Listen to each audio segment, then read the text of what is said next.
I'm Dr. Chamonix Blanche, ex-corporate and academical, turned CEO and board member of several companies and mother of 4 little extraordinary kids. But it wasn't that long ago that I lacked the confidence, the know-how, and the time to focus on designing and really going after the life that I so wanted to live. A life of freedom, of fairness, and of being fair dinkum to who I really was and what I wanted to get out of this fleeting time that we have on Mother Earth. Fast forward to many lessons learned and moving halfway around the world to the most amazing country, you'll see the life that I now live. One that gives me more safety and freedom than I ever thought would be possible, and that really only existed as a daydream while I was living in South Africa. I created Chamonix TV to give you true spot advice on how you can also live a life in this amazing country, and so that you can see how another couple like us now live in Australia with 4 little kids hearing down under. And I'll be providing you with step-by-step strategies so that you can make your Aussie dream a reality too. If you're a keen future Aussie who's looking to create a life that excites you and offers you safety, freedom, and opportunity, you have come to the right place, my friend. Welcome aboard.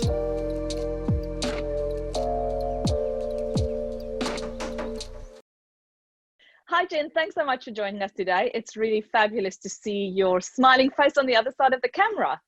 Hi Chamonix, thank you so much for having me. I'm very excited about our chat. It's great that you are joining us today from, where are you based, if you don't mind telling us?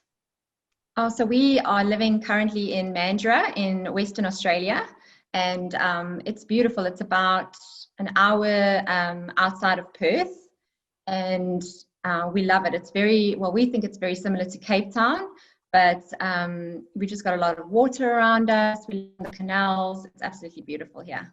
Yes, I have to agree. Whenever I go to Mandurah, it feels like I'm on holiday because it's got that vibe with the boats, the sailing boats, and the big houses on the canal, as you say. It's just a really nice feeling to go about there. So why did you choose Mandurah?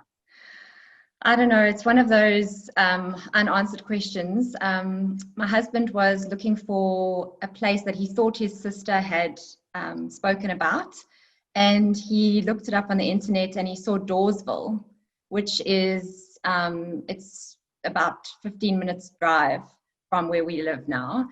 And we just looked at it and we just thought, oh man, this place looks amazing. And we looked at the schools there, and we just thought, no, we have to come and live here. This place is just for us. So that's how we ended up coming here. And if you don't mind sharing with us, did you come over with a visa or not initially? You obviously came with a visa, but did you come with a job? And did the job sponsor you over, or how did that process work for you guys? So I initially got the highly skilled visa, the 175, when it was a long time ago. I think it was in 2011. That I got the visa granted, and my husband and I, well, we weren't married at the time. We came over a couple of times to visit family, and we just absolutely loved it. And then I used to work for FNB back in South Africa, and I had quite a nice, comfortable job. So I wasn't really, looking to move. But eventually, after a couple of years, after I've had my kids, I thought to myself, no, I just want to go somewhere where I know I can give my kids all the opportunities that I would like to give them. And so my husband and I came over initially in 2017 with no jobs, just on our highly skilled visa, him on his partner visa. And we spent a bit of time with his family, but then we ended up going back just for work purposes. And then at the end of last year, we decided, no, that's it. We definitely want to move to Australia. And we arrived, as you said, in January of this year with no jobs. And we've been looking for, we looked for opportunities when we arrived here, and we've just been so blessed and so fortunate. So what made you have that final push to say, okay, we're going to Australia now? Was there something specific that happened that made you decide that at the end of last year?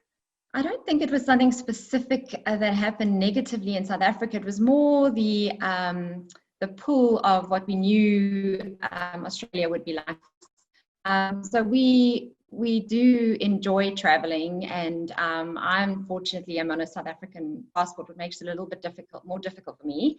And so I've always wanted to get myself another passport, and to enable that traveling, to make it much easier for myself. And I also just felt like I know what the lifestyle is like here. I've seen my family and other friends of mine that have lived here, and I wanted my children to live close to the water.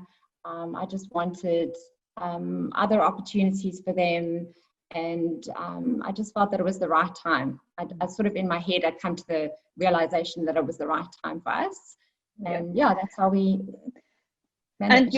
And I've met your two beautiful little boys and your lovely husband as well. You mind sharing with our viewers how old your kids are and how have they found this transition from South Africa to Australia? So I have two little boys, both one is 7 and one is 5, and they've absolutely loved it. I think we've just been blessed because we have such an amazing, we have an amazing school that we're at. We're at Dawesville Catholic School in Dawesville. It's a very small school. And I've just found the teachers to be really nurturing and caring, and so my children are thriving from that perspective. And of course, they're very into their sports. So we've joined a soccer club, and I found that was the best way to make friends. I've made so many friends through the soccer club, and it's kind of been my lifeline, because obviously with things the way they are, we haven't been able to have family visit us during this time. Which we probably would have done. So we've really had to rely on people within the community to help. For example, at home in South Africa, I never really let my children never went and stayed at other people, just because there was always my mom, or there was someone else to look after them. And here I just found the community is just so willing to help, and we've got friends who will. If we need anything, they will come and they will help us. So we've been really lucky, and I really think that joining a sports club and meeting people through the school it's the way to go if you want to integrate yourself. Yeah, absolutely. Sitting at home waiting for somebody to come and look for you is not going to work. You've got to actually put yourself out there and 100%. Actively look for other people to engage with. And in terms of David's work, so you guys came over without a job, but you still had a job from South Africa, is that right? Well, actually not at that point. I had resigned from my job, but then with the whole coronavirus situation, FNB actually offered me a contract to work remotely from Australia. And so that's what I'm busy with now. I'm still busy with the contracts. So it's actually amazing. I work on my own time, flexi hours. I work from home. I can teach my kids. It's amazing. So I'm doing that. Yeah. And it's been great. But obviously, it's not going to last forever. So perhaps next year I'll start looking for something else. But for the moment, I'm quite happy, obviously, being at home in the afternoons with the kids, and so that's working for us. So it's a full-time job. It's a 8 to 5 or whatever it might be. Yeah, well, it's an 8-hour day. Yeah. Oh, that's great. Yes. Don't you love technology? How amazing is it that you can still do your South African job, but you're now living in Australia? Exactly. So it's been amazing. And David, what does he do at the moment? So he is in banking. He's currently the treasurer of a bank in Perth. And we were very fortunate on that as well. So we literally arrived at the airport in Perth, and we put our suitcases down, and he spoke to his boss and said, "Oh, I know you," his current boss, and his boss was like, "Yeah, I'm looking for a treasurer." So it all just kind of went from there, and within a few weeks he had a job. So I feel it was the right time for us to make the move. And he's also he's also working from home quite a bit at the moment. And obviously being in Mandurah, it suits us quite well because we're a little bit further out, but we do have the train station right here. So everything's really easily accessible from here. It's not like we're too far away from everything. So we often he takes the train.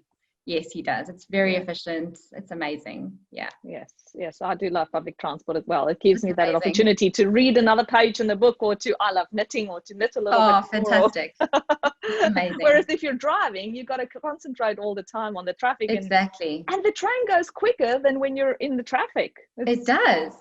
The train is, I think actually, I don't even think it's 45 minutes from our train station to the Perth station. So it really goes very quickly. Wow. Yeah. Well, if you think about, where did you guys live in South Africa? Just remind me. Oh, we lived in Johannesburg, and I used to commute. In Joburg as well. Yes. Bedfordview, yes. So I used to commute into the city every day for work, and my husband was going into Sandton, and that could take up to an hour and a half in traffic anyway. Exactly. So we're not phased. We're not worried about the time that it takes, but it's you can make it enjoyable, the commute. Yes, well, at least the travel to work and back is relatively safe compared to some of the road conditions that we were exposed to back then. And Jen, tell me about the kids in the school. They're enjoying, you said that they're in the Catholic school and they're doing a lot of the sports. In terms of the academic transition, I guess they're a little bit young still to really have followed that or been concerned, but are you happy with how the school is tracking with the boys' development? So I was very happy with the school that they were at in South Africa, but I think they had a good grounding back at home. But my youngest he's now in pre-primary, which is the equivalent of grade R, and he's reading. He's on top of his sight words. He's doing his maths. He's doing really well. So I think I couldn't be happier with the level of education. And then my 7-year-old, he actually skipped a year because the schooling year runs slightly differently to the way it does in South Africa. So they're 1 year ahead in Australia than they would be in South Africa. And so Joshua, he was supposed to go into grade 1 in South Africa, but he actually now went into year 2 in Australia. And he's thriving. He's absolutely doing so well. He's loving it, and I think he's just finding the stimulation, it's so enjoyable. So for us, we couldn't be happier. Yes. And you came at the most weird time ever when coronavirus just oh my goodness. I think that must have been tricky to find your feet and just, I guess, find out what a normal life in Australia is about. Because as you said, you did end up finding friends or making friends through the soccer, but there was a stage where you couldn't go out and really have that interaction. And you guys go to a church as well, is that right? So we're busy looking for a church. At the moment, I have a lot of online church. I do a lot of online, looking at the church. But it's something we want to do as soon as the soccer season is over, if that makes sense, because we have soccer every Sunday at 10 o'clock. So, but I do think it's definitely a way to meet other people, other like-minded people, and also integrate yourself into the community. So I have actually met a lot of people via the online church services, and also been amazing friends. But as you say, this whole coronavirus, it sort of pushed pause on a lot of those activities. So we only really started making friends and meeting people after the coronavirus, after everything opened up. During that time when we were all in lockdown, we were very much isolated. It was just the 4 of us. The kids were at home being homeschooled. So we didn't have the opportunity to go out and meet people. But after everything opened up, it's just been really quick. It's been in the last few months that we've made friends, and I feel like I've been here forever. That's good. And one of my really good friends, she's born in South Africa, and she came here when she was 10. And she's been living here ever since, and she's just amazing. So if I have any questions about, which doctor should I go to, or even where should we get our hair done, or whatever, I just speak to her, and she gives me all the information that I need. So it is really helpful to have those kind of people in your life. so that you don't have to go and do all the research by yourself, because obviously you go and do the research, but it's always good to have somebody who knows from experience. Yes. Are good. Don't reinvent the wheel. Exactly. So we're very, so very what's lucky. been the best thing for you about being in Australia for the past 9 months? You know, I think there's a couple of things, but for me, living here where we're living on the water, as you said earlier, you feel like you're at peace, you're on holiday every single day. There's just, if you feel on a particular day that you're not feeling too great, you just go outside and you have a look and you see how beautiful, you know, the beauty that you live in, and you just can't help but be thankful. And aside from that, I mean, everything just works. Everything's really easy. You know, from getting your driver's license to opening up a bank account, all those kind of things. We found everybody was just so helpful, and people are really friendly. You know, people are polite, and we've had no issues with that kind of thing. So for me, and then obviously making friends. I mean, it's just been such an amazing journey for us. We've made really nice friends, and seeing the kids be content and knowing that we're in the place that we are going to probably live forever. Well, it's a long time, but I mean, for me, I feel secure in knowing that this is going to be my home and that I'm not going to have to leave. It just makes it, you just feel every day that you are grateful that you're here. And let's flip it over. What's been the hardest thing for you so far in the last 9 months? Well, you know, my family's been through a few tough situations at home, and I think the difficulty was just not being able to be there for family when these things happen. You know, and also not being able to fly over there if, you know, when they needed you. So that distance is a bit, it can be a little bit difficult. Obviously, this is an extreme situation, so normally you would be able to fly back and they would be able to come and visit. So for, you know, it's not going to be like this forever. So that has been the toughest thing. But we've managed. We've been doing virtual. You know, we chat to my mom on Skype every day, my sister, and all of that. We try and we keep the relationships going, especially for my children. Like, I'd want them to know who their auntie and their grandparents are. So we just make sure that we have a lot of time where we chat online. So apart from the fact that obviously you're missing family, and yes, we are in this weird, bizarre stage of life with the coronavirus, or stage in the world, what else do you miss from South Africa? Is there anything specifically that you wish you could have here? You know, it might be silly things, like when you'll think to yourself, oh, you know, I really miss that skincare product that I used back at home, or you know, it's silly things like that. But you often find that you adapt and you find an alternative here. And I mean, you can literally find anything here. I do miss my Pilates that I used to do at home, and my Pilates friends. But I'm starting to explore options down here. So, you know, I just felt that I really, really love it here, and I wouldn't change it for the world. So, yeah. And if coronavirus wasn't here, when would you be going back to South Africa for a holiday? What do you think? Oh, definitely soon. So we would love to go back sort of April next year. We do miss the bush and being able to go we used to go every weekend or every couple of weekends through to the bush for the weekend with the kids, and we love that we obviously miss that a lot. So that would be something that we would do. We would go and book a holiday for a 2-week holiday and go home and definitely go to the bush. Nice, yes. And Jen, if you could give some advice to somebody who's considering whether they should or shouldn't come to Australia, what would you say to them? I would say, don't even think about it. Come. It's the most amazing country, and there's a lot of opportunity here. You can